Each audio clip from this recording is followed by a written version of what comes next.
Hi guys, today we're going to do a game of BlackJack. It used to be quite popular in teaching computer science or object-oriented programming because first of all, everything in the game are everything is pretty much objects. So you have the players, the cards, the decks, and it is also very simple. The whole logic of the game could be done in a few if statements. So you can either create a new project or just use your tutorials project and then create new package and then put all of that code in there. I already had this project up, so I didn't want to move anything.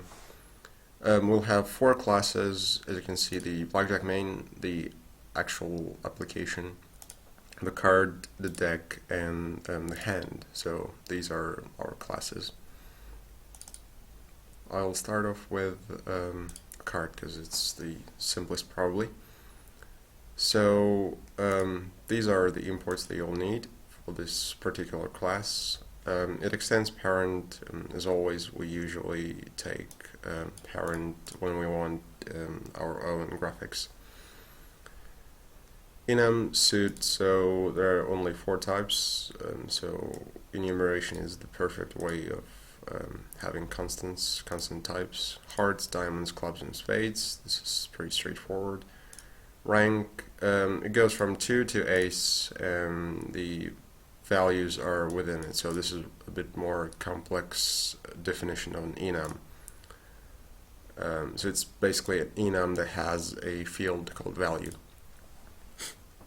These are the elements, or these are the constants, and then the value in the brackets is the value of that constant. So rank is the constructor, and we construct these constants. So ace, the value is 11, however it may change to 1 according to BlackJack rules, and we'll get to that in eventually.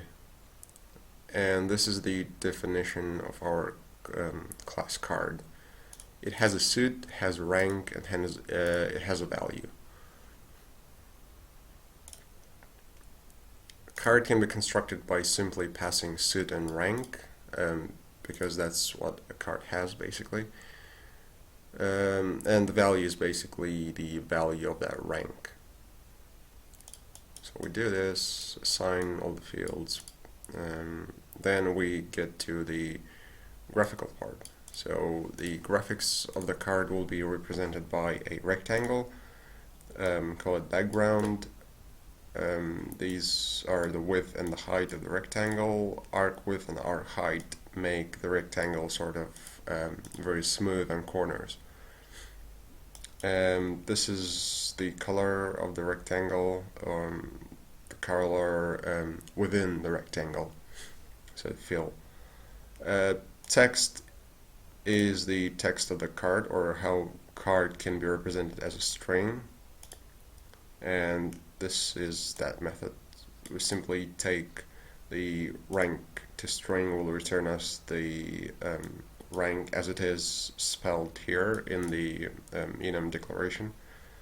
Then we put an off in between and put string of suit. So string of suit will return the exact letters, how they're spelled in declaration of the enum. Set wrapping width 70, so as you can see the rectangle width is 80, and we don't want the text to go over the 80 units or 80 pixels, so we put 70 as the wrapping width. Finally, we obtain children of the parent and then add new stack pane, because our text will be on top of the rectangle, this one. So we create new stack pane, background first, then the text, and we add everything to our children of the parent. Now onto the deck. Decks should be pretty simple as well. These are the imports. You need to import rank and suit from the class card. So if you have your own package name, then you would type that instead. Deck the only field it has is the cards, or an array of cards, and there are 52 cards in a standard deck. In the constructor, we simply once it's created, we refill the cards. Refill is basically take the so this is our index. Start from 0, go through all the suits, go through all the ranks. So values will return all of these values in an array. Same thing for the rank. It'll return all of these values in an array of rank. And go through all of them, increment our index every time we add something. So the ++ operator being after the variable will use the variable's value first. So card 0 will be assigned new card of suit and rank, and then this will be incremented, which is different from ++I. This will increment first and then use the value, so it would start with 1, which we don't want, because we'll end up using more indices than we want or than we have in the array of cards. Draw card is actually, the name is pretty ambiguous because it should have really said like take card or something. This is how we take a card or take a random card from the deck. It returns a card. We create a temporary variable called assign it null. While it is null, we get a random index within the array. So we take the length of the array, multiply it by a math.random, and we take the whole part of that, which returns a random index to that array. We then assign that card with that index to our temporary variable. It may be null, so this is why we have this while the card is null statement. And once we've taken the card or stored it in temporary variable, we assign null to the place where we took the card from to signify that there is no card in there, and we return that card. If the card is null, this will continue to execute until there is a card which is not null, so basically until there is a card. Now hand. Hand is a player, really, so or it could be dealer, so any player, any blackjack player. This is the list that we take from the user interface, so that we could add cards dynamically. This is the integer property, which we can then bind to something, or we can add a listener to it, as opposed to a simple integer. So these are quite important in JavaFX. And in this variable, in this field, we store a number of aces. We'll use that to decrement the value if the value of the hand goes over 21. So the constructor is really simple. We simply take the cards and assign them. We take a list and then assign them to the cards list. Take card is where the hand takes the card from the deck. Well, we really take a card from the deck and then give it to hand, rather. So we add the card to the list of cards. If the card's rank is ace, then we increment aces. And this is where the adding happens. We add the card's value to the value of get and check whether it's greater than 21, and if it is, and there are aces in the hand, then we decrement the value of an ace by 10, but we still add the card's value to the value of the hand. And finally we set that to the current value. And we decrement the number of aces because we've just used the ace. So if it's not true, then this will execute this part. We simply set the value to value get plus cards value. So this is the value that we had, the hand had, and this is the value that we just obtained from the card. Reset, this is where we what we do when we restart the game. So we don't want anything in the hand. We cleared all the cards, we set the value to 0, this is the hand's value, and we set number faces to 0. And value property, we simply return value. This is how you would return a property from good programming practice in JavaFX. So this is basically JavaFX convention to declare a property privately and then have a method which is called the name of the property and plus property and return the property value. So we've covered hand, deck, and card. Now this is the main application. Oh yeah, these are the imports that you will need in the class hand. So property, simple integer property, observable list node, and we also need a rank from our class card. These are the imports in the BlackJack main class, and this is our application. So we extend the application of JavaFX. These are the fields that we have. We create a deck. We have a reference to a dealer and player. So these are our hands. Text message is essentially what's going on in the game. Playable, simple Boolean property if the game is still playable. This is needed for buttons that we will have. And I'm not sure if we really need this here. This is the horizontal box layout for cards, dealer cards, player cards. And the value of 20 is the spacing between elements within the horizontal box. So we'll start from the easiest method, which is just the entry point of the application. We launch the JavaFX platform to launch this application. In start, we have primary stage, set scene, new scene, and we obtain the parent from create content. So this is going to be our root.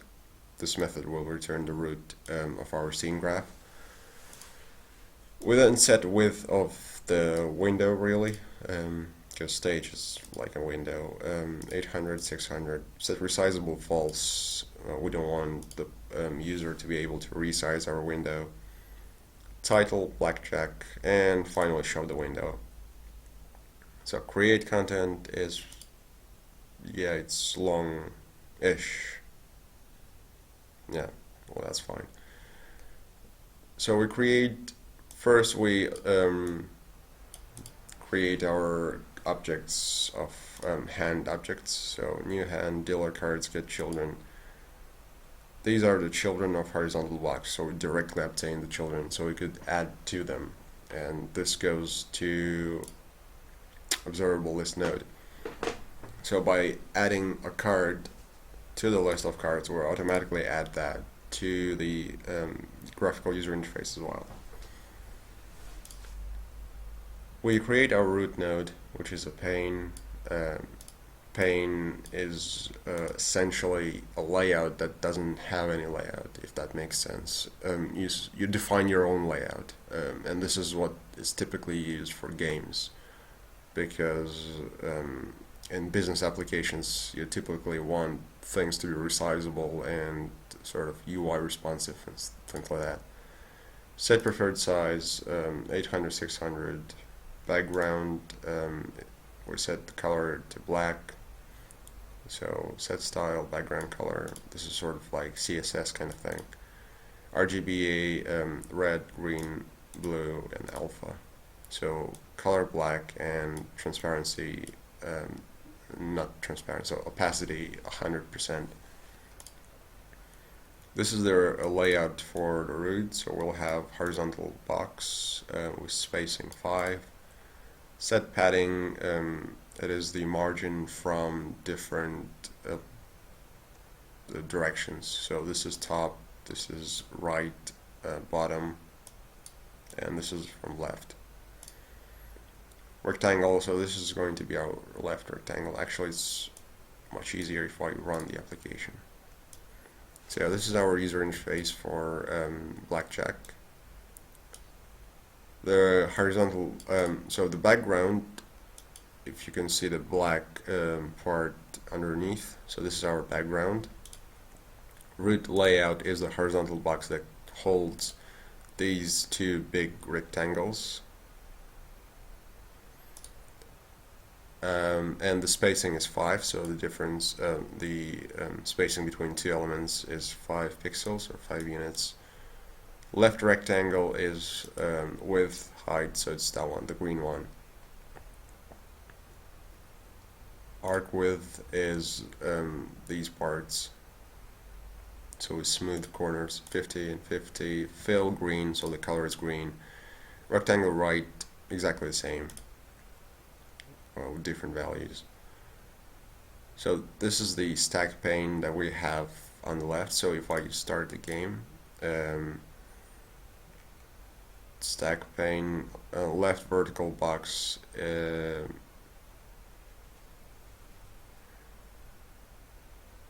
right, so dealer score, dealer cards, message. So this is our left vertical box, the whole thing. And left stack contains left rectangle as the background, and then left vertical box. It's kind of confusing. Yeah, I should have really changed that to something else. Alright, so the stack pane is the thing that contains the background and all the elements on the background, or all the elements within the background. So this is the vertical box that will contain all of the elements, and we say top center, so it will be centered, but starting from the top. We create text for dealer score and player score. We then add all of our elements to the vertical box. Dealer score, that one. Then we have dealer cards. Then the message, so there is nothing to display at the moment, so the message is somewhere here, it's not visible. Then player cards, and then player score. And we then add our left vertical box, so these are elements in the left vertical box. I called it left because it is in the left part or left side of our horizontal box, which is our root layout. So everything within here is called right, everything within here is called left. We then add everything, so this is our rectangle and this is our vertical box to left stack, and at some point we add that to root layout, yeah, right here. And this is the right part. Right stack will contain all of the elements, right vertical box, so these are elements in the right vertical box. Alignment center, so everything is centered within the vertical box. Text field bet, so it's that one. I disable it at the moment, but at some point you might want to enable it and then put values so you can sort of bet money and then play with money. Disable true, max width 50 units, text money, just money. So presumably you'll have amount of money that the player currently has. these are the buttons: play, hit, stand. So play, hit, and stand.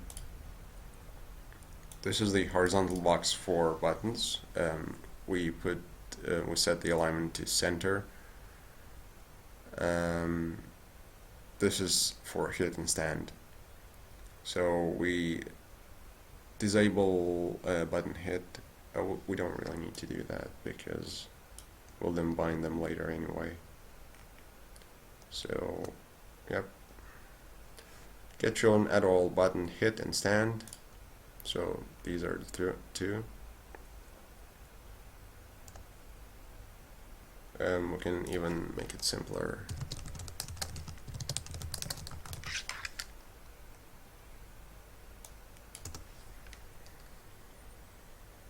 Then we have right vertical box. These are the things. Get children at all. So bet, play, money, and then horizontal box for buttons in that order. And finally, the right stack will contain the right as background and right vertical box. So the stack is by default has center anyway, so let me just simplify it even more.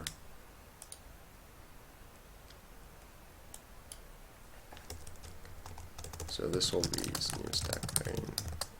It will hold right and right B box. We don't need this, we don't need that. And same for the left stack.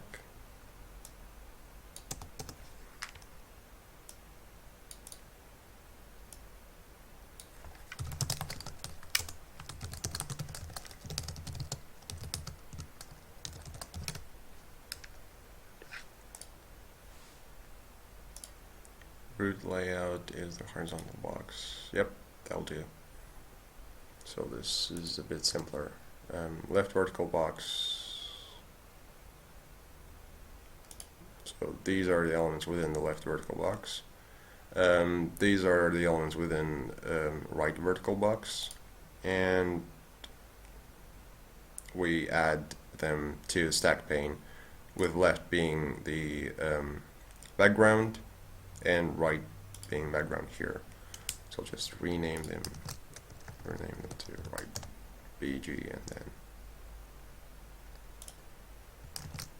left BG. Yeah, that makes more sense. And then finally we get root get children at all background. So this is the black background, and then root layout.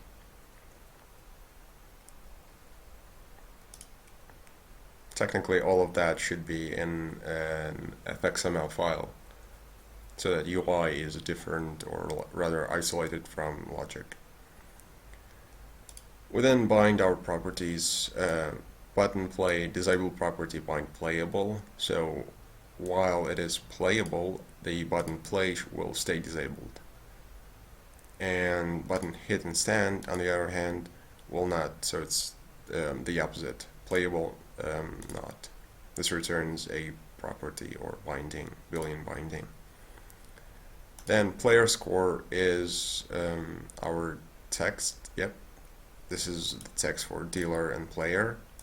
So text property bind new simple string property player, so it will have the text player, and we concatenate that with the value property of our hand, player hand and dealer hand, and we get that as string. What that does is essentially when you change the score of the hand, it automatically changes the textual or visual representation of that score. So we don't need to do anything, like we don't need to have a loop. Player value property add listener. So if the value goes over 21 or equals 21, then we end the game. Same for dealer.